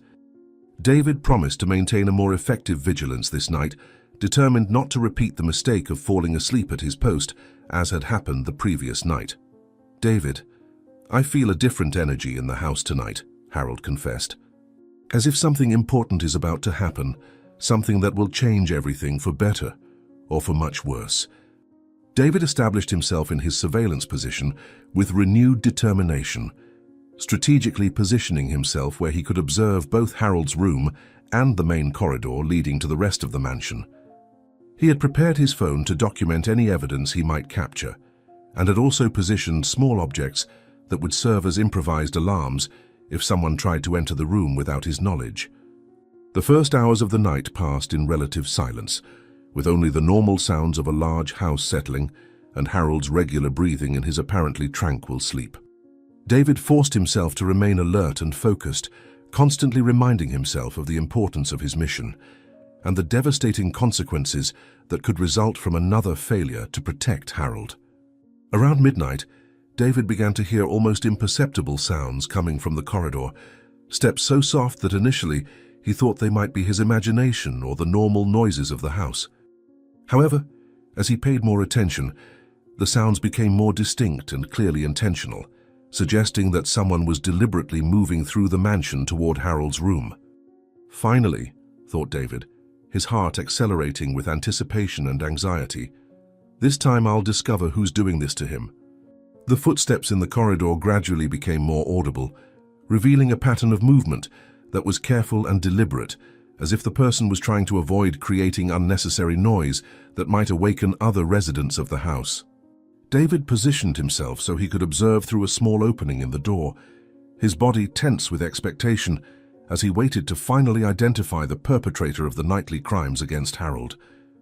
When a shadow finally appeared in the corridor, faintly illuminated by the nightlight filtering through the windows, David felt a shock of disbelief as he realized that the figure was definitely feminine, with contours and movements that did not correspond to Richard or any man who might be in the house. The revelation forced David to completely reconsider his assumptions about the abuser's identity, creating a new layer of complexity and horror in the already terrible situation. The female figure moved confidently through the corridor, clearly familiar with the geography of the house and comfortable navigating in the dark without creating disturbances. David watched fascinated and horrified as the shadow approached Harold's bedroom door, carrying something in her hands that he couldn't fully identify in the dim light. "It can't be," David whispered to himself. "The person I met in the garden today couldn't be capable of such cruelties." David observed in growing silent horror as the female figure silently opened Harold's bedroom door and disappeared inside, leaving him with the terrible confirmation that his worst suspicions about the responsible party's identity were becoming reality. The nurse fought against all his instincts to immediately burst into the room and confront the situation, remembering that he needed concrete and irrefutable evidence if he wanted to expose the truth and effectively protect Harold. He positioned his phone to record any sound that might serve as proof, while simultaneously preparing to physically intervene if the situation became too dangerous for Harold. The minutes that followed were agonizing, with David hearing muffled sounds coming from the room that confirmed something disturbing was indeed happening, but unable to see exactly what was being done to the defenseless elderly man. The feeling of powerlessness was overwhelming, especially knowing that each second of hesitation could mean more anguish for Harold. After approximately 15 minutes that seemed like hours, David heard movement, indicating that the person was preparing to leave the room, and he strategically positioned himself to confront the perpetrator when they emerged. "Now or never," thought David, mentally preparing himself for the confrontation that would change everything. "I need to act before she escapes again." When Harold's bedroom door opened again and the female figure emerged into the hallway, David quickly turned on the light and positioned himself to block any escape route, determined to finally confront face-to-face the person responsible for the nightly horrors. To his absolute shock and disbelief, the person who turned to face him was Sarah, the same woman who had shown so much care and maternal concern for Harold just a few hours earlier in the garden. She was wearing a dark silk robe and carried in her hand something that made David's stomach turn, a partially melted candle and small objects that he preferred not to examine too closely. The transformation in Sarah's expression was instantaneous and shocking, changing from initial surprise to a calculated coldness that had nothing in common with the warm woman David had known during the day. There was a cruelty in her eyes that confirmed all of David's darkest suspicions about the true nature of the situation in the mansion. "David, what a surprise to find you awake at this hour," Sarah said in a voice that maintained its exterior softness but carried threatening undertones. "I was just checking if my dear father-in-law was sleeping comfortably." The confrontation with Sarah in the hallway had left David in a state of maximum alert and absolute determination to expose the truth about the horrors that took place in the mansion during the dark hours of dawn. Throughout the following morning, the nurse struggled to maintain an appearance of normality, while his mind worked frantically to develop a plan that would allow him to capture irrefutable evidence of the crimes Sarah was committing against Harold. The discovery that the perpetrator was exactly the person who showed the most care and concern during the day had profoundly shaken his convictions about human nature and about his own ability to assess people's character. David knew he needed more than suspicions and casual observations to convince the authorities or even Richard about Sarah's true nature, especially considering her seemingly impeccable reputation as a dedicated and caring daughter-in-law. The only way to ensure Harold's safety would be to obtain visual or audio evidence that could not be denied or distorted by convincing explanations. "I need concrete evidence that no one can question," David thought while helping Harold with his morning routine. "The word of a nurse against that of a seemingly perfect woman will not be enough to protect him."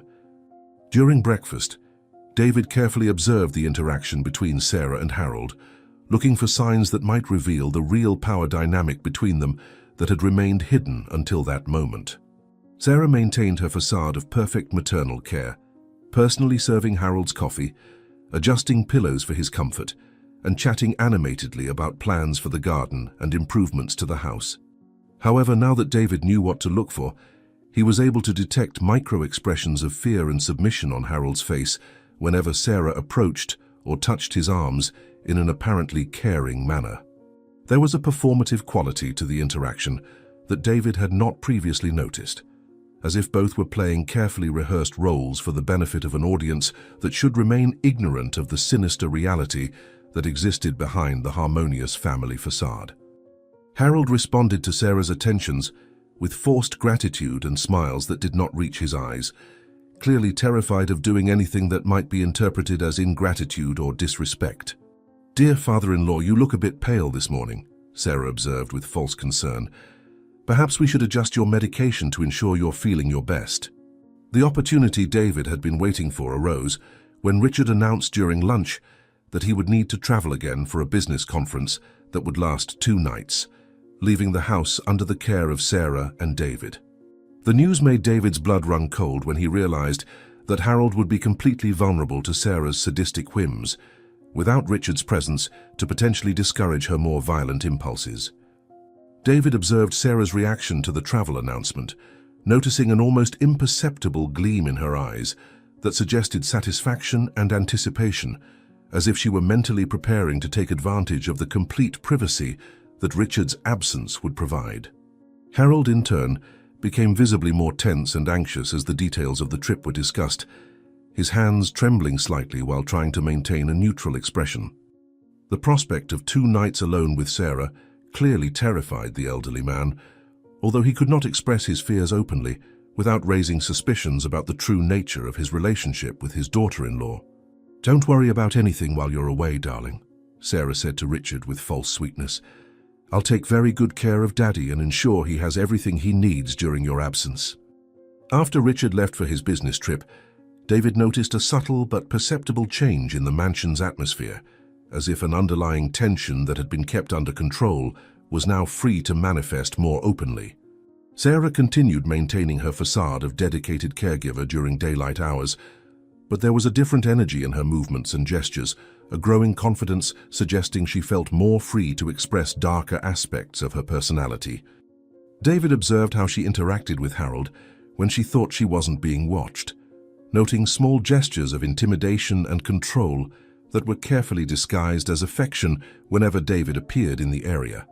Harold became progressively more withdrawn and nervous as the day progressed, clearly anticipating the horrors that night might bring now that Richard was not present as a possible source of interruption or protection. The tension in the house was palpable, like a storm approaching on the horizon, and David knew he needed to act decisively to protect Harold from whatever Sarah was planning. "The energy of this house has completely changed since Richard left," David mentally observed. "It's as if Sarah could finally show her true nature without fear of being discovered." During the afternoon, David developed a bold plan that would allow him to obtain the necessary evidence to expose Sarah and permanently protect Harold from her nighttime attacks. He decided he would hide inside Harold's wardrobe, a location that would offer him a direct view of the bed while remaining concealed from anyone who entered the room during the early hours. The wardrobe was large enough to comfortably accommodate an adult person, and its doors had slats that would allow observation and recording without being detected. David knew it was a risky plan that could put him in direct danger if discovered, but it also represented the only realistic opportunity to capture evidence that could save Harold's life and expose Sarah's true nature. He spent part of the afternoon preparing his recording equipment and developing escape strategies in case his presence was detected during the operation. "This is a risk I need to take," David decided with iron determination. "Harold's life depends on me obtaining irrefutable proof of what Sarah is doing to him." As night approached, David helped Harold with his usual nighttime routine, administering medications and ensuring he was as comfortable as possible before attempting to sleep. During this intimate process, David tried to silently convey to Harold that something different would happen tonight, that there would finally be someone present to witness and document the horrors he had endured in silence for so long. Harold seemed to intuitively understand that David was planning something significant, and his eyes filled with a mixture of hope and terror when he realized the nurse might be putting himself in danger to protect him. David carefully checked the position of the bed in relation to the wardrobe, making sure he would have a clear line of sight to document anything that happened during the early hours. He also strategically positioned objects that could serve as improvised weapons if the situation deteriorated to the point of requiring direct physical intervention. "Mr. Harold, I need you to trust me tonight," whispered David. "I will ensure that no one can hurt you anymore after tonight." When the time came to position himself inside the wardrobe, David felt a mixture of determination and anxiety running through his veins as he carefully opened the doors and settled among the hanging clothes. The space was tight but tolerable, and he managed to find a position that allowed him to observe the bed through a crack in the doors while keeping his phone positioned to capture both audio and video of any event that might occur. The darkness inside the wardrobe was almost complete, but David had prepared for this, allowing his eyes to gradually adapt to the lack of light. He could hear Harold's regular breathing from the nearby bed, a comforting sound that reminded him of the importance of his mission and the vulnerability of the person he was trying to protect. The initial hours of the vigil passed slowly, with David forcing himself to remain still and silent despite the growing discomfort of his confined position. "No matter how uncomfortable this is," thought David, carefully adjusting his position, "Harold deserves to have someone who finally witnesses the truth about what's happening to him." Around midnight, David began to hear subtle sounds coming from the hallway, indicating that someone was moving through the mansion with the deliberate care to avoid detection. His muscles tensed instinctively when he recognized the familiar pattern of footsteps he had observed on previous nights, confirming that Sarah was following her usual sinister routine.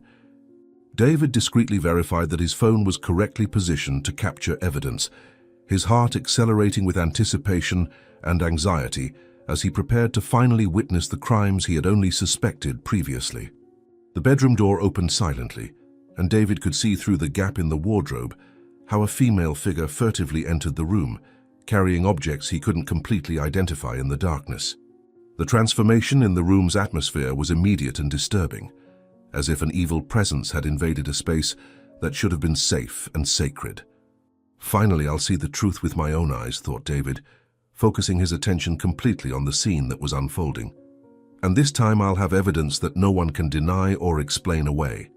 Sarah moved through the room with the confidence of someone who had performed this routine many times before, navigating in the dark without hesitation or uncertainty about where to find what she needed. David watched fascinated and horrified as she positioned a candle on the nightstand and lit it with a lighter she took from her robe pocket, the weak flame creating dancing shadows on the walls that gave the room an almost infernal quality. The candlelight revealed the expression on Sarah's face, and David felt a shiver of terror run down his spine when he saw the calculated coldness and sadistic pleasure that completely replaced the mask of maternal care she wore during the day. It was like looking at a completely different person, someone capable of cruelties that the daytime Sarah could never imagine committing. Harold was awake in bed, his eyes shining with terror in the faint candlelight, but he remained completely still, clearly too terrified to make any movement that might provoke even worse consequences. "Hello, dear father-in-law," whispered Sarah with a voice that dripped false tenderness. "Time for our special nightly session that no one else needs to know exists." David watched as Sarah approached the bed, her expression changing in a disturbing way as she observed the fear on Harold's face. The elderly man tried to back away against the headboard, but his movements, limited by age and physical weakness, left him completely vulnerable to the whims of his torturer. David fought against all his instincts to intervene immediately, remembering that he needed complete and irrefutable evidence before acting, no matter how agonizing it was to watch Harold suffering without being able to stop it instantly. Sarah began to whisper cruel words to Harold, veiled threats and humiliations that were designed to break his spirit beyond causing physical pain. The combination of psychological and physical torture was systematically calculated to maximize the elderly man's suffering while minimizing obvious evidence that could be detected by casual observers. David felt tears of anger and helplessness burning his eyes as he witnessed the unimaginable cruelty being inflicted on a man who should have been safe and protected in his own home. "You know you deserve this, don't you?" muttered Sarah with malice. "A useless burden like you should be grateful for any attention you receive." The episode continued for long minutes that confirmed David's worst suspicions about what Harold had been facing. Sarah demonstrated knowledge of calculated methods to cause suffering, revealing that this was not impulsive, but something systematic against the elderly man.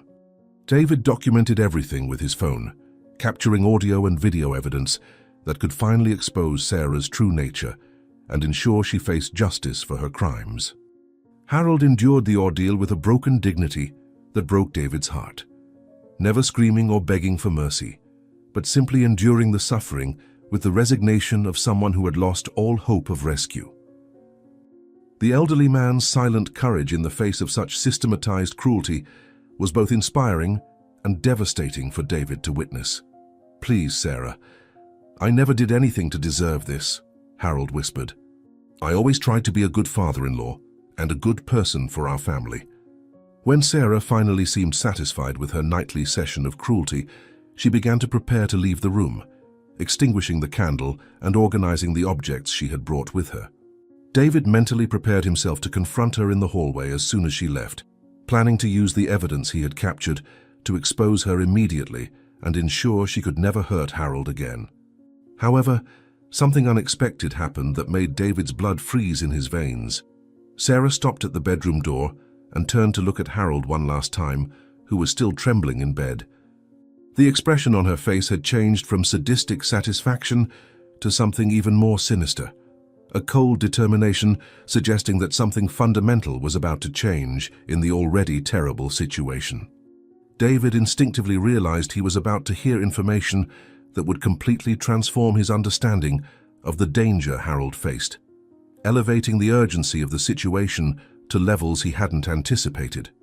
"There's something special I need to tell you about tomorrow night, dear father-in-law," Sarah said in a voice that combined false tenderness with genuine threat. "Something that will change everything for you permanently and irreversibly." The revelation that followed hit David like lightning, transforming his evidence-gathering mission into a desperate race against time to save Harold's life before it was too late. Sarah revealed to the elderly man that she had convinced Richard about drastic changes in the family situation. She mentioned plans that had been elaborated to resolve the situation in a way that would seem natural without raising suspicions. David listened in absolute horror as Sarah outlined how the next night would be the last Harold would spend suffering, because after that night he would no longer be present to suffer anything. The coldness with which she discussed these plans, as if she were talking about eliminating an inconvenient pet, revealed a depth of evil that David hadn't imagined could exist in a human being. Harold received this information with an expression of absolute despair that made David want to scream with indignation and terror. "Richard finally understood that you're just dead weight in this family," Sarah whispered cruelly. "Tomorrow night all your problems will come to an end once and for all." When Sarah finally left the room, David remained hidden in the wardrobe for several additional minutes, trying to process the magnitude of what he had witnessed and the devastating implications of the threats he had heard. He knew he had captured evidence that could condemn Sarah for her past crimes, but now he also faced the overwhelming responsibility of preventing a murder that was planned to happen in less than 24 hours. The situation had evolved far beyond documenting abuse to become a life-or-death mission that required immediate and decisive action. David carefully emerged from the wardrobe and approached the bed where Harold was still trembling, offering comfort and assurances that he would not allow Sarah's sinister plans to materialize.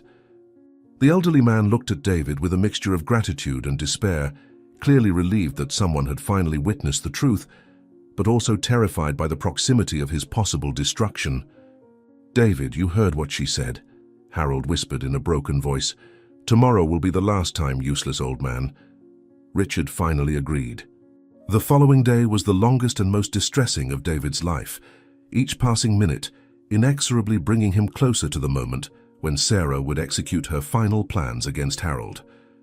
The nurse spent the hours developing a detailed strategy that would allow him not only to interrupt Sarah's sinister plans, but also ensure that she was captured with irrefutable evidence that would prevent any chance of escaping justice. David had reviewed multiple times the recordings he had made the previous night, confirming that he had clear documentation of Sarah's crimes, but he knew he needed more than evidence of the past to permanently protect Harold. He decided he would confront Sarah during her next attempt, this time prepared to act immediately and with adequate backup to ensure the situation was resolved definitively. Throughout the day, David maintained a discreet but constant vigilance over Sarah, observing her every movement, every expression, every interaction with Harold, looking for signs of when she planned to execute her final threat. The tension in the mansion was almost unbearable, like a ticking time bomb moving toward an inevitable explosion that would change everything forever. Tonight, everything will be resolved once and for all, thought David with iron determination. Sarah won't have the chance to fulfill her threats against Harold. Richard returned from his business trip during the afternoon, apparently oblivious to the tension that permeated the mansion's atmosphere and the undercurrents of terror that had dominated the house during his absence. David carefully observed the interaction between Richard and Sarah when he arrived, looking for signs of complicity or knowledge about the plans that had been revealed the night before. However, Richard seemed genuinely unaware of the real situation, treating Sarah with the same distant affection as always, and demonstrating his usual controlling concern for Harold's well-being. During dinner, David noticed how Sarah maintained her perfect performance as a dedicated wife and caring daughter-in-law, but there was an underlying energy of anticipation in her movements that only someone who knew her true plans could detect. Harold, in turn, was visibly more tense and anxious than David had ever seen him, his hands constantly trembling, and his ability to maintain normal conversation severely compromised by the terror of what the night might bring. The meal proceeded in a superficially normal atmosphere that concealed undercurrents of fear, expectation, and determination that only David and Harold truly understood. Richard has no idea what his wife really is, David mentally observed, but tonight he will discover the truth in the most shocking way possible. As night approached, David implemented his carefully elaborated plan, positioning recording equipment in strategic locations in Harold's room and preparing evidence he had collected for immediate presentation to the authorities when the appropriate moment arrived. He had discreetly contacted the local police station during the afternoon, informing them that he might need urgent assistance during the night, although he could not reveal specific details until the situation fully developed. David had also prepared escape routes and contingency plans in case the confrontation with Sarah became dangerous, always prioritizing Harold's safety above all other considerations. The nurse helped Harold with his usual nighttime routine, but this time included specific assurances that this would be the last night of terror the elderly man would have to endure. Harold was clearly terrified but also hopeful, realizing that David was prepared to act decisively to protect him from the horrors he had faced for so long. "Mr. Harold, I need you to trust me completely tonight," David said with conviction. "Tomorrow morning you will wake up in a world where Sarah can never hurt you again." David positioned himself strategically in the adjacent room, this time prepared for immediate action instead of passive observation, with all the necessary equipment to document and interrupt any attempt by Sarah against Harold. He had installed discreet security cameras that would capture visual evidence of any crime, in addition to having alert systems that would allow rapid intervention if the situation deteriorated quickly. Around midnight, David heard the familiar sounds of soft footsteps in the hallway, indicating that Sarah was following her usual sinister routine, apparently confident that this would be the last time she would need to execute her cruel plans. The nurse checked one last time that all his equipment was working correctly and his action routes were clear, mentally preparing himself for the confrontation that would determine Harold's fate and finally expose Sarah's true nature. When the door to Harold's room silently opened and Sarah entered with her usual predatory confidence, David knew the decisive moment had arrived. "This is the last time she will do this to anyone," thought David, preparing to act. "Justice will finally reach Sarah, and Harold will be safe forever." Sarah moved through the room with the same sinister confidence she had demonstrated on previous nights, but this time there was an additional energy in her movements that suggested she was preparing for something more definitive and irreversible than her usual sessions of cruelty. David observed through the monitoring equipment as she lit a candle and approached the bed where Harold was lying, clearly terrified, but trying to remain motionless to avoid provoking even worse consequences.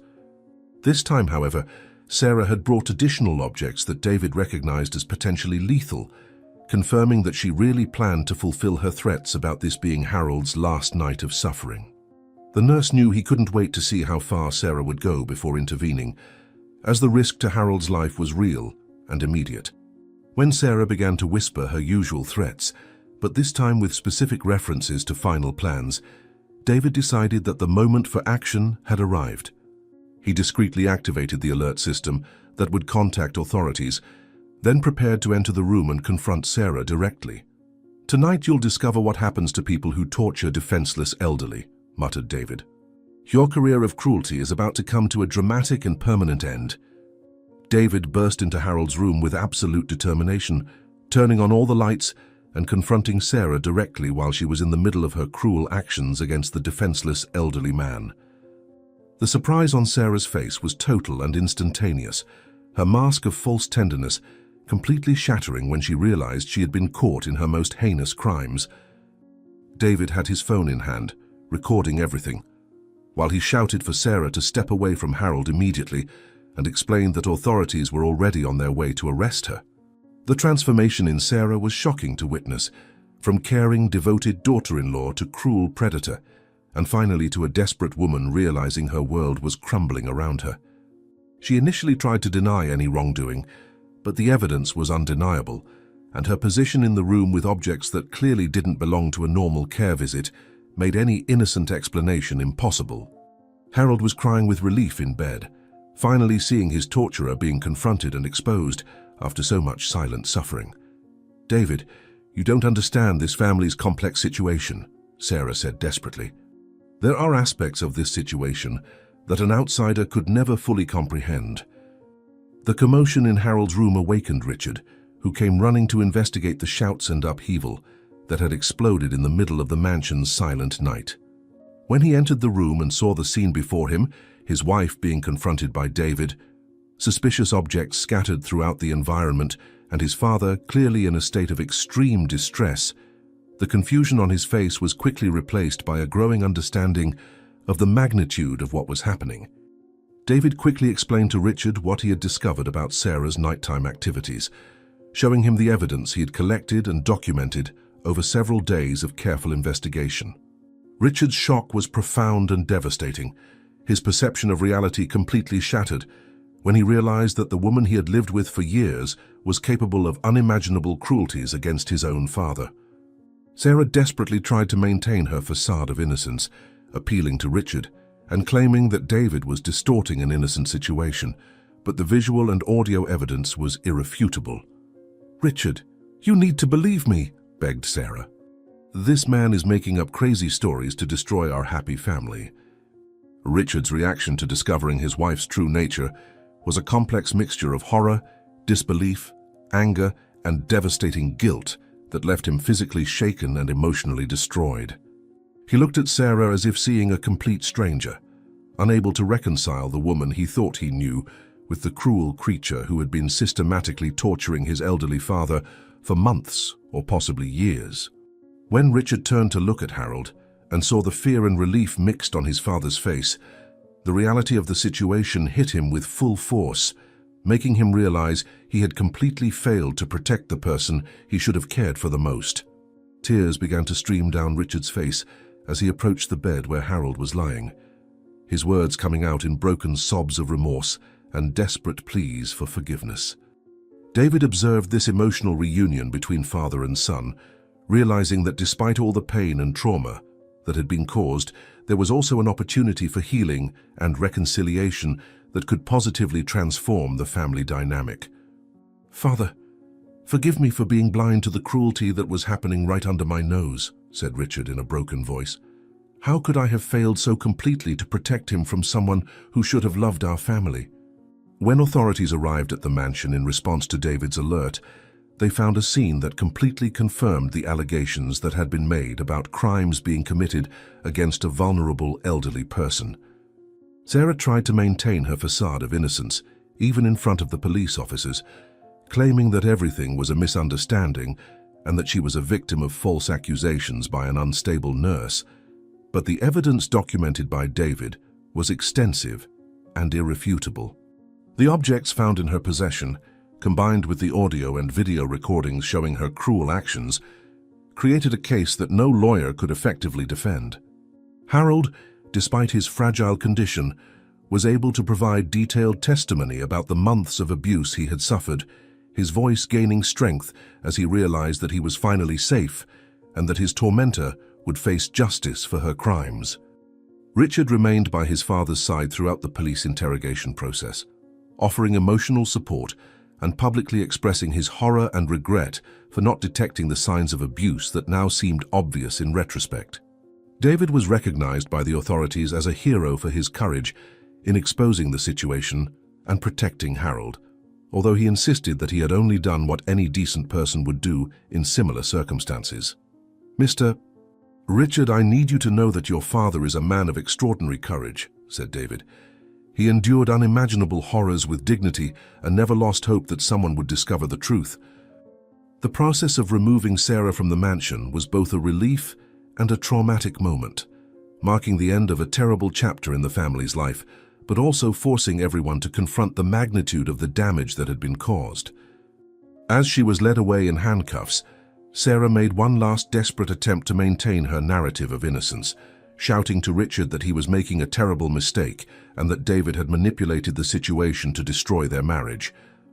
However, her words sounded empty and desperate in the face of the overwhelming evidence that had been presented, and even Richard, despite his emotional devastation, showed no hesitation in supporting the actions taken to protect his father.